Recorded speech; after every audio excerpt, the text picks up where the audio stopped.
Hello everyone and welcome back to another tutorial from Finance for Beginners. In this video, I'm going to show you how you can add your income transaction within the AndroMoney expense tracking app. So let's get started right away. First of all, open up the AndroMoney application on your device.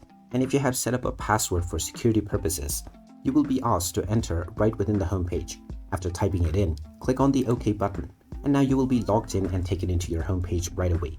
Now by default, you will be taken into the expense page where you can see all of your expense transactions that you have added.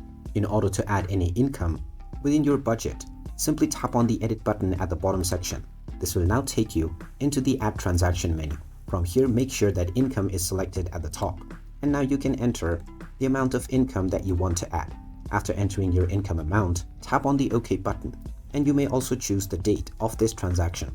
Then just choose the category, which can be from your salary, your investments, or your business. You can also add any category that may not be present.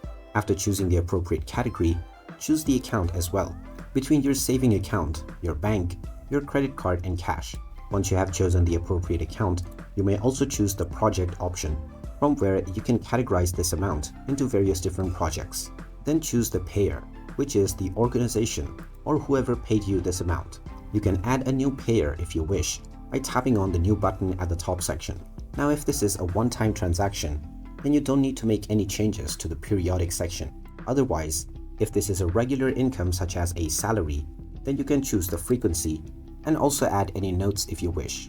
Finally, make sure that included in account total is also selected, and then click on the save button to save your income transaction right away.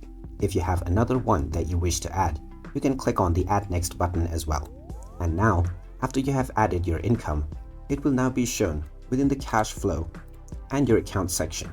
And there you have it. That is how easy it is to add an income transaction onto the AndroMoney expense tracking app. If you find this video helpful, don't forget to hit that like button and subscribe to our channel for more useful tips and tutorials. Thanks for watching, and I'll see you again in the next one.